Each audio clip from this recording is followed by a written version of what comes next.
নমস্কার, আমি শর্মিষ্ঠা। গল্পগুলি শোনাতে সব শ্রোতাদের স্বাগত জানাই। যারা চ্যানেলটি সাবস্ক্রাইব করেছেন, আমার সঙ্গে আছেন, তাদের সকলকে ধন্যবাদ জানাই। পাঠ করছি সুচিত্রা ভট্টাচার্যের উপন্যাস গভীর অসুখ।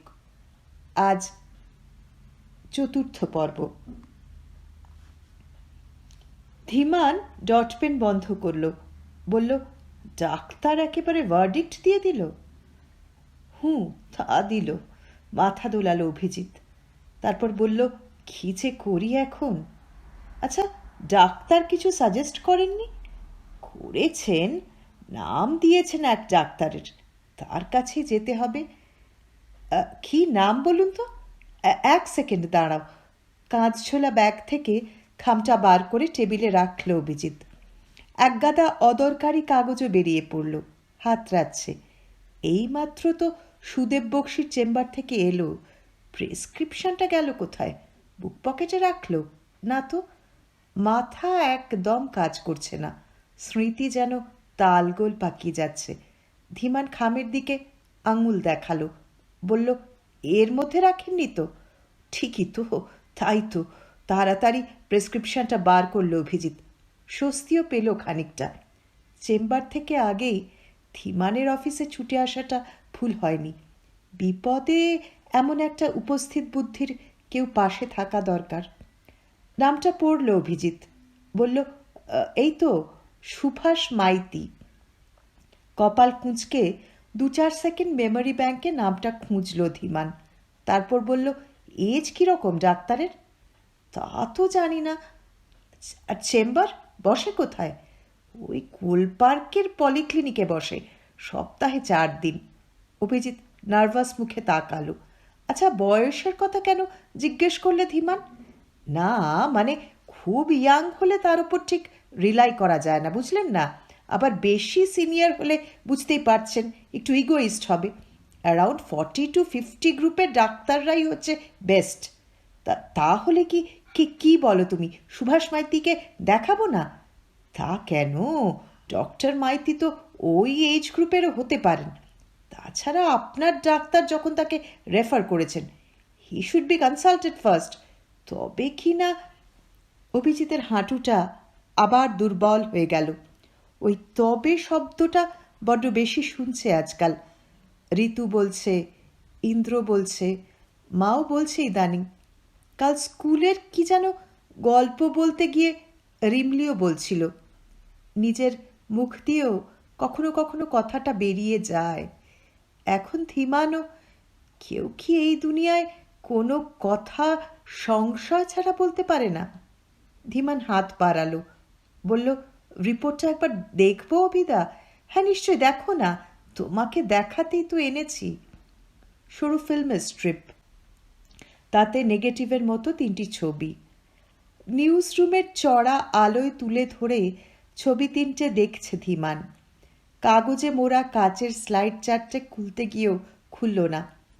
প্যাথোলজিক্যাল রিপোর্টটা পড়ছে মন দিয়ে।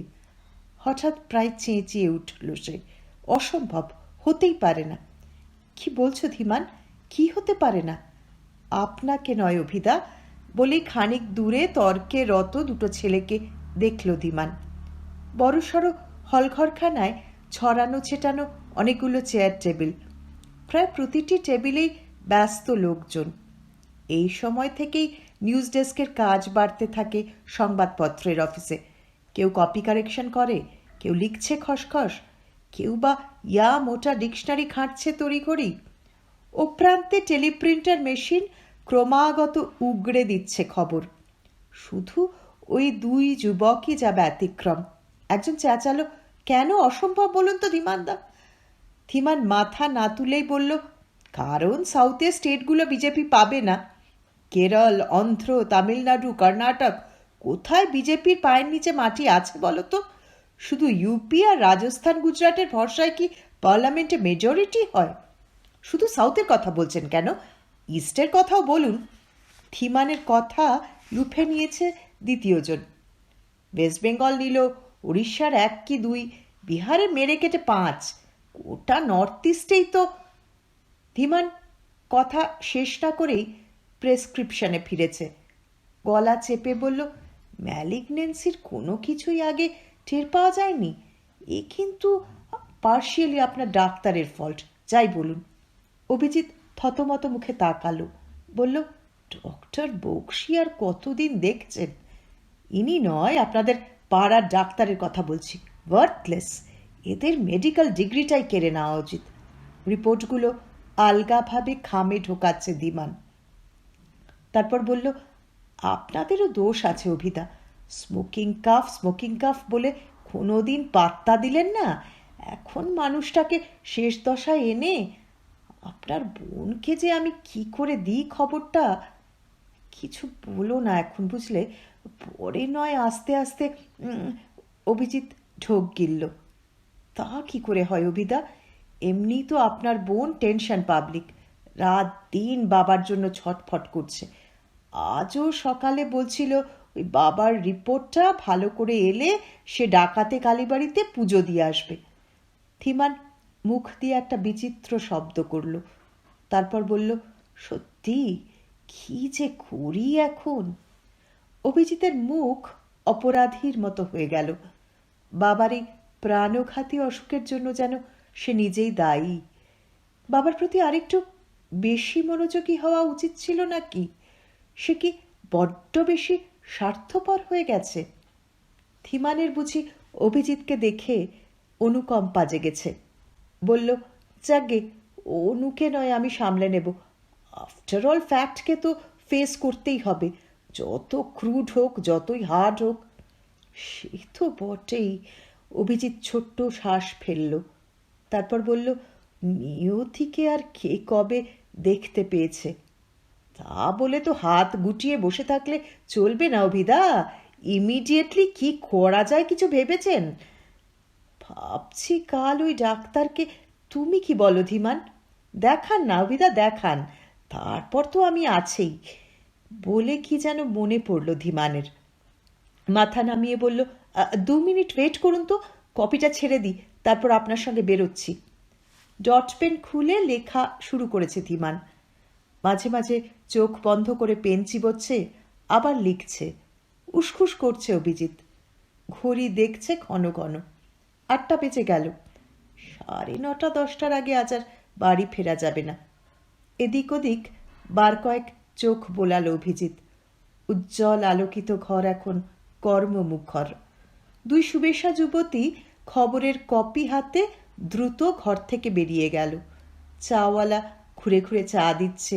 ধীমানের টেবিলেও কাপ রেখে গেল। টেলিফোন বাজছে। চিৎকার করে কে যেন কাকে ডাকল। কিছুই ছাপ ফেলছিল না অভিজিতের মস্তিষ্কে। শীততাপ নিয়ন্ত্রিত ঘরে চড়া ঠান্ডা, তবু অভিজিতের কপালে ঘাম জমছে মৃদু মৃদু। বাড়ি ফিরে কি বলবে মাকে? কেমন এক অদ্ভুত চোখে তাকিয়ে থাকে মা। মনে হয় বুকের ভেতরটা পর্যন্ত পড়ে নিচ্ছে। মিথ্যে বললে কি, লুকোঝাপ্পা করলে মা ধরে ফেলবে না? ধীমান ট্যারচা চোখে তাকালো, তারপর বলল, চাটা খেয়ে নিন অভিদা, ঠান্ডা হয়ে যাচ্ছে যে। হ্যাঁ নি। কাপ টানলো অভিজিৎ। বলল, তোমার হলো? এই হয়ে গেছে, আর একটু। কি খবর করছো ধীমান? খবর ঠিক নয়, ওই স্টোরি টাইপ। গোর্খাল্যান্ড ইস্যুর প্রেজেন্ট অবস্থাটা কেমন তাই নিয়ে। বেড়ানোটা কি বৃথা যেতে দিতে আছে?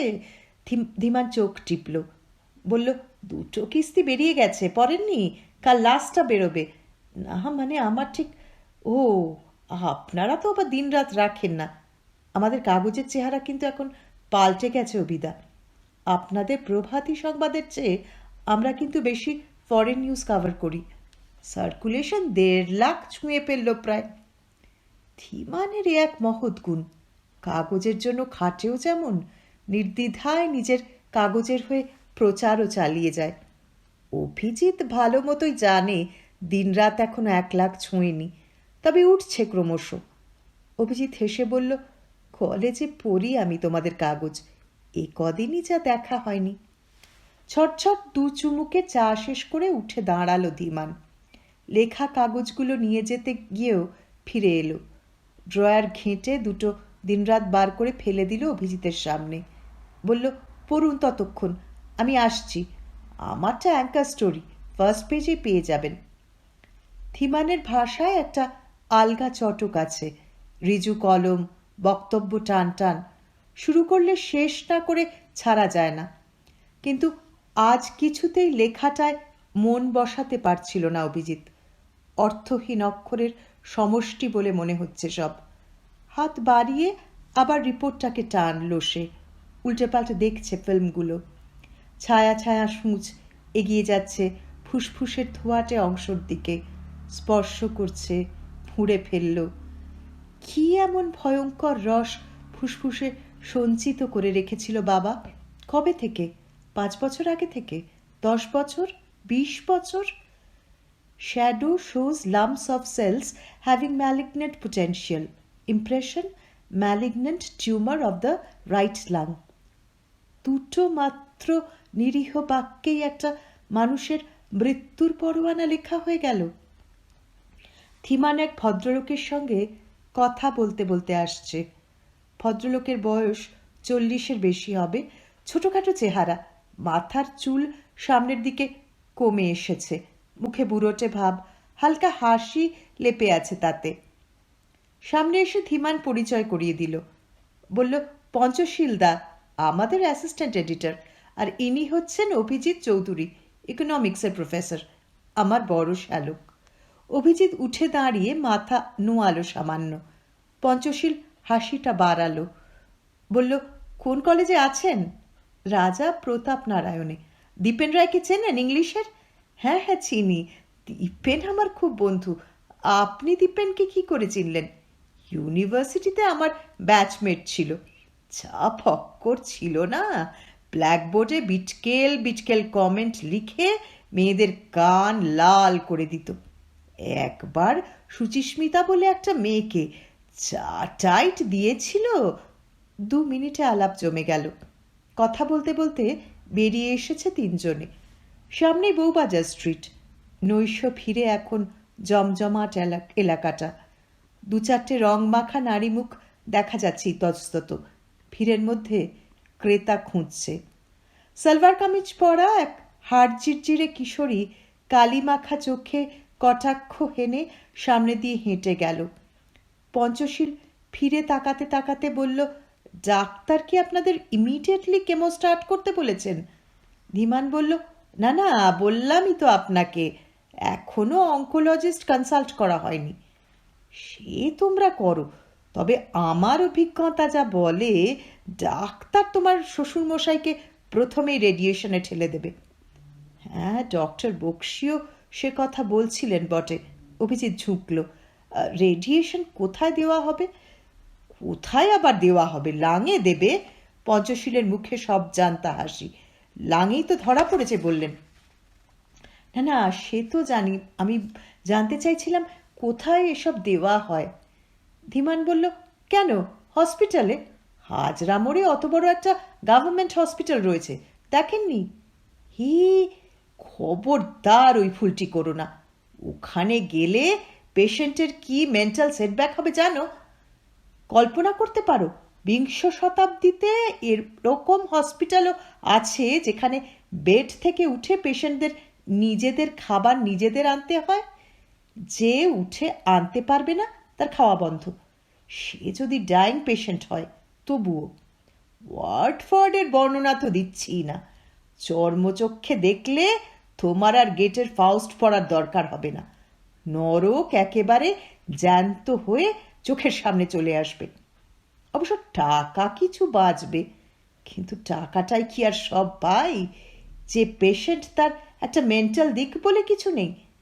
ডক্টর সান্যাল আমাদের বারবার বলতেন এ রোগে মেডিসিনই সব নয়, পেশেন্টের উইল ফোর্স ও রিকভারিতে একটা মেজর পার্ট প্লে করে, আর তার জন্য দরকার হলো সুন্দর পরিবেশ, হেলদি এনভায়রনমেন্ট। অভিজিৎ পঞ্চশীলের মুখের দিকে তাকালো, বলল, ডক্টর সান্যাল কে? ডক্টর দীপঙ্কর সান্যাল, ধীমান বলে উঠল। সিগারেট ধরিয়ে প্যাকেট বাড়িয়ে দিল পঞ্চশীল আর অভিজিৎকে। অভিজিৎ হাত বাড়িয়েও সরিয়ে নিল। ধূমপানের একটা চোরা আতঙ্ক এসেছে তার। দিনে 4-5টার বেশি খাচ্ছে না এখন। পঞ্চশীলের সিগারেটে আগুন দিচ্ছে ধীমান। দেশলাই পকেটে রাখতে রাখতে বলল, ডক্টর সান্যাল পঞ্চশীলদার মামার ট্রিটমেন্ট করেছিলেন।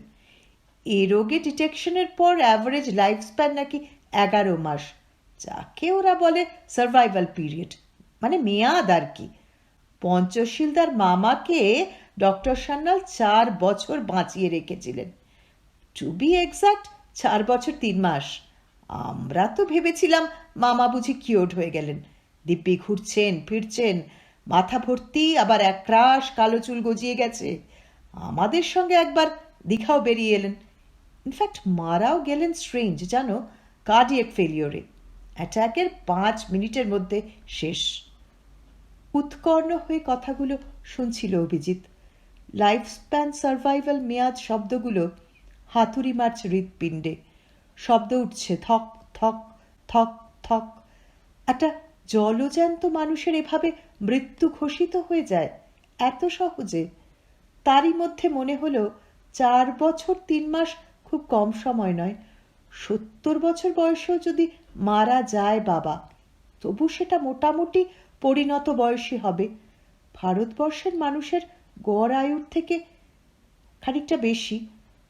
ধীমান বলল, অভিদা, আমরা ডক্টর সান্যালের সঙ্গে যোগাযোগ করতে পারি না? পারি, নিশ্চয়ই পারি। আর তাকে কোথায় পাবো বলুন তো পঞ্চশীল বাবু? উনি অনেকগুলো নার্সিংহোমের সঙ্গে অ্যাটাচড। লেক টাউন ক্যান্সার হসপিটালের সঙ্গে ওর ভালো র্যাপও আছে। ওর কেস ওরা স্পেশালি ডিল করে। মাঝে তো ডক্টর সান্যাল ক্যালকাটাতে ছিলেন না, বছর 2-এর জন্য ওই টাটা মেমোরিয়ালে গিয়েছিলেন, মুম্বাই। এই তো রিসেন্টলি ফিরেছেন। কাল আমি ধীমানকে নার্সিংহোমে বসার টাইম ফাইম সব জানিয়ে দেব। তবে হ্যাঁ, আগে কিন্তু বলে রাখছি, সান্যালের খাই একটু বেশি। But once he takes up the case, he is absolutely professional. পেশাদার মানে ভালো অর্থে পেশাদার। রুগীর সামান্যতম অসুবিধে দেখলে সব কাজ ফেলে অ্যাটেন্ড করতে ছুটে আসে। টাকা যেমন নয়, টাকার দামও দেয়। মামার কেসে তো দেখেছি। সেন্ট্রাল অ্যাভিনিউর মোড় এসে গেছে। পঞ্চশীল শ্যামবাজারে যাবে। হাত নাড়তে নাড়তে পাতালে নেমে গেল, মেট্রো ধরবে। অভিজিতের আর শরীর চলছিল না। কোন সকালে বেরিয়েছে আজ। কলেজে পরীক্ষার ইনভিজিলেশন ছিল, অনার্সের। 4 ঘন্টার পেপার, তাই হিস্ট্রি না পল সায়েন্স কি যেন। লুজ শিট বিলি করতে করতে কোমর বেঁকে গেছে। তারপরে ডাক্তার, ধীমান, হাঁটা। এখন স্নায়ু প্রায় অবশ। ট্যাক্সি ধরল অভিজিৎ। সময়ও বাঁচবে, ধীমানের সঙ্গে একান্তে খানিকটা আলোচনাও করা যাবে। জিপ শুলোচ্ছে। ধীমানের কাছ থেকে একটা সিগারেট চেয়েই নিল অভিজিৎ। বড় বড় টানে অনেকটা ধোঁয়া ভরল বুকে, ধরে রাখল। চোখ বুজে অনুভব করার চেষ্টা করল কি প্রক্রিয়ায় ফুসফুসে কাজ করছে এই নীল বাতাস। কিছুই ঠাহর হলো না। অনেকক্ষণ পরে আপন মনে হাসল অভিজিৎ। এ বাতাস ভারী নিঃশব্দ ঘাতক। ধীমান সিটে হেলান দিয়েছে। বলল, কি ভাবছেন অভিদা? কিছু না, ভাবছিলাম বাবা এই ডেথ পেনাল্টিটা পেল কেন? এই তো আপনাদের মাস্টারদের দোষ অভিদা। সব কিছুকে আপনারা বড় বেশি ফিলোসফাইজ করেন। ডেথ পেনাল্টি যারা পায় না তারা বুঝি অমর? তা নয়, কিন্তু মৃত্যু হঠাৎ আসা আর মৃত্যুকে আগে থাকতে জানা, দুটো কি অ্যাবসলিউট ডিফারেন্ট নয়? একটুও নয়। জন্ম থেকেই তো আমরা জানি যে we are destined to die. তা বলে কি আর আমরা থুকপুক করে বেঁচে থাকি? Be objective Abhida, be rational. বাবার পর আপনি হলেন সংসারের মাথা। আপনি এইসব সেন্টিমেন্টালিটিতে আচ্ছন্ন হয়ে পড়লে বিপদটাকে ফেস করবেন কি করে? না না, আমি ঠিক আছি Dhiman, strong, rough and tough. Abhijit হাসল, নড়ে চড়ে বসল। বলল, তাহলে আমি কাল ডক্টর মাইতির কাছে যাচ্ছি না? না না, যান। পঞ্চশীলদা যাই বলুক, আর আপনিও যাই মনে করুন, মোর দ্যান ওয়ান ওপিনিয়ন আমি প্রেফার করি। যদি চান আমি সঙ্গে যেতে পারি, 2 জায়গাতেই। আমার কোনো ডগমা স্টিগমা নেই। ক্ষোভের কণা যেন মিশে আছে কথাটায়। শরণ ব্যানার্জিকে দেখানোর জন্য খুব উপরোধ জুড়ে ছিল অনু। দার্জিলিং থেকে ফোন করে অ্যাপয়েন্টমেন্ট করে দিতে চেয়েছিল ধীমান। সুদেব বক্সিকে তখন দেখানো হয়ে গেছে। ডাক্তার বদল করে কে তখন গৃহশান্তি বিঘ্নিত করতে চায়? ধীমানের ক্ষোভটা অবশ্য ননসেন্স। শরণ ব্যানার্জির ওষুধ খেলে কি বাবার ফুসফুসটা তকতকে নিকোনো হয়ে যেত? ধীমানকে তবু প্রসন্ন করতে চাইল অভিজিৎ। ক্ষোভ সত্ত্বেও ধীমান এখন তার উদ্বেগের শরিক, এও কি কম পাওয়া? ধীমানের আগ্রহী না দীপঙ্কর সান্যাল নামে এক ক্ষুদে ঈশ্বরের সন্ধান পাওয়া গেল, যে কিনা ইচ্ছে করলে মানুষের আয়ু প্রলম্বিত করার ক্ষমতা রাখে? তোষামোদের ভঙ্গিতে অভিজিৎ বলল, তোমাদের পঞ্চশীল লোকটা কিন্তু বেশ সুন্দর গুছিয়ে কথা বলতে পারে। ভীষণ উপকারীও। ধীমান মাথা দোলালো। পঞ্চশীলদার কথাতেই আমি দিনরাতে জয়েন করেছিলাম। কাঠিবাজি করে না, তেল মারে না, খায়ও না। যাই বলো, নামটা কিন্তু অদ্ভুত, পঞ্চশীল। নামেরও হিস্ট্রি আছে, বুঝলে নবিদা? ধীমান ফিক ফিক হাসছে। ওই যে বছর ইন্ডিয়া চায়নার পঞ্চশীল প্যাক্ট হলো, সে বছরই জন্মেছে পঞ্চশীলদা। ওর বাবা নেহেরুর খুব ভক্ত ছিলেন। ভাগ্যিস 2-3 বছর আগে জন্মায়নি, তাহলে হয়তো 5 ইয়ার প্ল্যানের সুবাদে ওর নাম পাঁচশালা বা পঞ্চবার্ষিকী হয়ে যেত। সে খুব বিটকেল শোনাতো, কি বলো?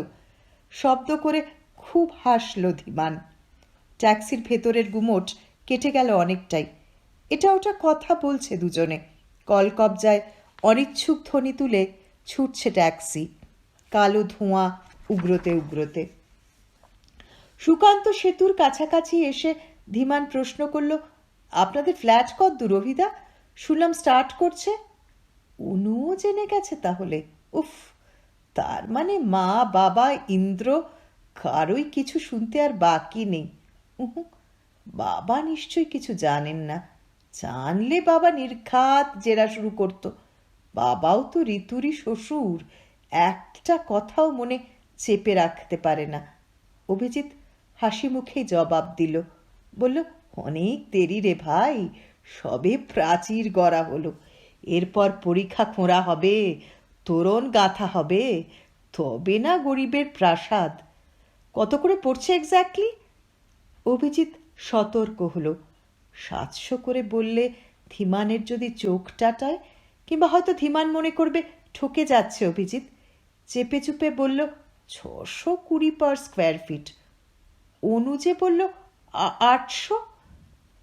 ধুরশালা, ঋতু যে অনুকে জ্বালানোর জন্য দামটা ওপরের দিকে ছড়িয়ে দিয়েছে, তা অভিজিৎ কি করে বুঝবে? অনুর বিয়ের আগে থেকে ননদ ভাজি কি যে রেশারেশি। অভিজিৎ বলল, অনু ঠিক জানে না।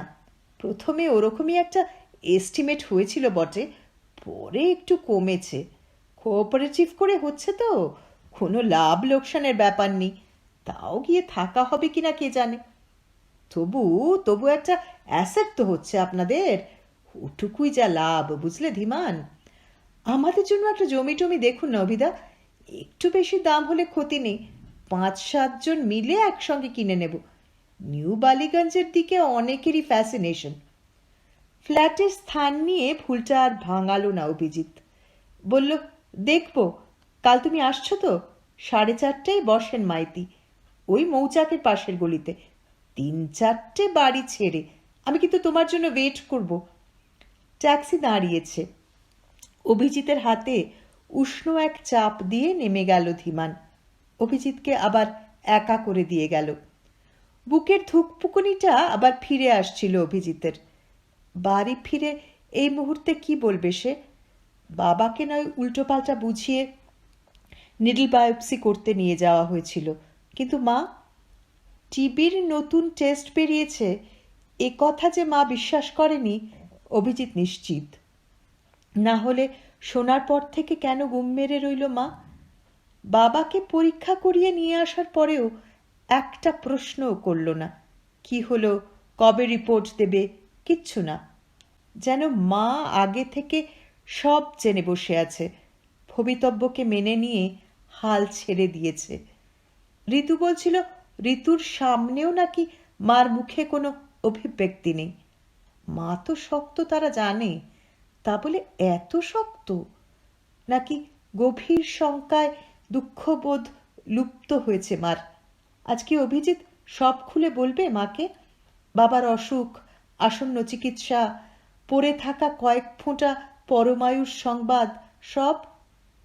মা হয়তো সহজভাবে মেনে নেবে, কিন্তু যদি মারাত্মক জীবাণুর মতো এত কিন্তু যদি কেন ঢুকে পড়ে মস্তিষ্কে? 40 বছরের সহযাত্রীর বিদায়ের নোটিশ হাতে ধরানো কি খুব সহজ কাজ? না, পারবে না। অভিজিৎ মরে গেলেও পারবে না। অনু, ইন্দ্র, ঋতু সবাই জেনে যাবে একে একে। অনু হয়তো এতক্ষণে জেনে গেছেও। ইন্দ্র এখনো ছেলে মানুষ, যতই বিজ্ঞ বিজ্ঞ ভান করুক, আদতে এখনো খোকাই। তবুও তার কাছে কিছু গোপন করা সমীচীন নয়। তাকে সঙ্গে নিয়েই তো এ লড়াইটা লড়তে হবে অভিজিৎকে। ঋতুকেও না বলে উপায় নেই। যতই পেট পাতলা হোক, ঋতুর নাক খুব লম্বা, অনেক কিছু টের পেয়ে যায়। নিডল বায়োপসির কথাটা ঠিক জেনে গেল ঋতু। অভিজিৎ নিজে থেকে তক্ষুনি বলেনি বলে অভিমানও হয়েছিল খুব। আচ্ছা, এরাই বলুক না মাকে, অভিজিৎ কেন? নয়তো অন্য কোথা থেকে পল্লবিত হয়ে খবরটা পৌঁছে যাক মার কানে, অথবা মা নিজেই আন্দাজ করে নিক। হঠাৎ অভিজিতের বুকটা ছ্যাঁত করে উঠল। মা, ভাই, বোন, স্ত্রী সকলের কথা ভেবে ছটফট করছে অভিজিৎ। আসল মানুষটার কথা মনেই আসছে না। আশ্চর্য, এমনও হয়? যার মৃত্যুর সম্ভাবনাকে কেন্দ্র করে আজ এত উদ্বেগের পাহাড়, সেই কিনা চিন্তা থেকে হাপিস। কেন্দ্র থেকে সরে গিয়ে চিন্তাগুলো যেন পরিধিতে ঘুরপাক খাচ্ছে। অভিজিতের বুকের ভেতরটা দ্রব হয়ে যাচ্ছিল। বাবার ছোট্ট ছোট্ট স্মৃতি, ক্ষুদ্র ক্ষুদ্র অনুষঙ্গ ফুটে উঠছে চোখের সামনে। শৈশব থেকে উড়ে এলো এক ঝাঁক মুহূর্ত। বাবার হাত ধরে বৃষ্টির জল জমা রাস্তায় ছপছপ হাঁটছে অভিজিৎ। একখানে অনেকটা ঢাল, জল বেশি। ছোট্টখাটো রোগাশোকা বাবা হ্যাচকা টানে অভিকে তুলে নিল কাঁধে। শীতের রাতে গুটিসুটি মেরে বাবার কম্বলে ঢুকে পড়েছে অভি। সরু কম্বলে কুলোচ্ছে না, বাবা তাকে বুকে জড়িয়ে নিল। কিওম! মার হাত থেকে টিফিন বাক্স নিয়ে অফিস যাচ্ছে বাবা। লুব্ধ চোখে দেখছে অভিজিৎ। বড় হয়ে আমি বাবার মতো হব মা। ছি, বাবার মতো হবি কেন? আরও বড় হবি তুই। ডাক্তার হবি, ইঞ্জিনিয়ার হবি। বড় হয়ে অভিজিৎ বুঝেছে সত্যি বাবার মতো হওয়াটা কি অকিঞ্চিতকর। লোয়ার ডিভিশন ক্লার্ক থেকে শুরু, ঘষে ঘষে গোটা 3-4 প্রমোশন পেয়ে রাইটার্স বিল্ডিংয়ের অ্যাসিস্ট্যান্ট সেক্রেটারিতে জীবন শেষ। এমএ পড়ার সময় একবার বাবার অফিসে গিয়েছিল অভিজিৎ। বন্ধুরা মিলে একটা পত্রিকা বার করত, গল্প, কবিতা, প্রবন্ধের। তারই একটা বিজ্ঞাপনের আশায় রাইটার্সে প্রথম পদক্ষেপ। খুঁজে খুঁজে বাবার অফিসটা বার করেছিল অভিজিৎ। তখন সদ্য একটা ঘর পেয়েছে বাবা। ঠিক ঘরও নয়, ছোট্ট একটা কিউবিকল। চেয়ার, টেবিল, তাক, আলমারিতে ভরাট হয়ে আরও ছোট লাগে জায়গাটাকে। সেটুকু দেখাতে পেরেই বাবা কি খুশি। উদাসীন পিয়নকে ডেকে চা খাওয়াচ্ছে, মিষ্টি খাওয়াচ্ছে। কত অল্পে যে বাবার তৃপ্তি ছিল। ছেলে মেয়ে একটু ভালো রেজাল্ট করলে আহ্লাদের বান ডাকে বাবার। ছুটির দিনে বউ ছেলে মেয়ে নিয়ে একটু বেড়াতে পারলেই বাবা উল্লসিত। দূরে কোথাও নয়, বড়জোর ওই গঙ্গার ঘাট, মিউজিয়াম কি ভিক্টোরিয়া, অথবা শীতের বিকেলে ময়দানের মেলা। তাতেই কত খরচ হয়ে যেত। মাসের শেষে নাভিশ্বাস উঠত সংসারের। একটা পয়সা জমত না। কত কষ্ট করে জমি কিনেছিল বাবা। সামান্য 2 কাঠা 2 ছটাক 37 স্কোয়ার ফিট জমি। 18-19 বছর আগে গড়িয়ার মতো জায়গায় ক টাকাই বা দাম। তাতেই বাবার কত যে ধার কর্জ। সাদার্ন মার্কেটের বেচু সাকরার দোকানে মার গয়না বাঁধা রেখেছিল। 3-4 মাস পর পর একটা একটা করে ছাড়িয়ে আনত। বাড়ি করার সময় সেগুলো চিরতরে চলে গেল। অনুর বিয়ের সময় হাত একেবারে ফাঁকা। রিটায়ারমেন্টের পর 2-4 পয়সা যা পেয়েছিল সব শেষ। শুধু একটাই ভাবনা, অনু যেন নিজেকে বঞ্চিত না মনে করে। এর মধ্যে ইন্দ্রর পড়ার খরচ যে কি করে চালাতো বাবা! অভিজিৎ সে সময় ক টাকাই বা দিতে পারত সংসারে? বউ আর নিজের মিলিয়ে 1,000 বাকিটা বাবা ম্যানেজ করত পেনশনের টাকায়। এখন বাবার সুখের সময়, 2 ছেলে ভালো রোজগার করছে, এখনই বাবাকে চলে যেতে হবে? ওই নির্লোভ আত্মসুখীন মানুষটা কি অনুমান করতে পারছে না কোন মারণাস্ত্রে আক্রান্ত হয়েছে দেহ? নিডল বায়োপসির সময় সন্দেহ হয়নি একটু? তবে আজকাল অমন নির্লিপ্ত স্বরে কথা বলে কেন বাবা? কদিন আগেও তো অসুখের ভয়ে কুঁকড়েছিল। মোড়ে ট্যাক্সি ছেড়ে দিয়ে হাঁটছিল অভিজিৎ। বাবাও বোধহয় মৃত্যুর পূর্বাভাস পেয়েই গেছে। মৃত্যু শব্দহীন বটে, কিন্তু গন্ধহীন তো নয়। শুনছিলেন সুচিত্রা ভট্টাচার্যের উপন্যাসের 4র্থ পর্ব। উপন্যাসটির নাম গভীর অসুখ। পরবর্তী পর্ব আবার শুনতে পাবেন কাল। সঙ্গে থাকুন, আবার ফিরব। নমস্কার।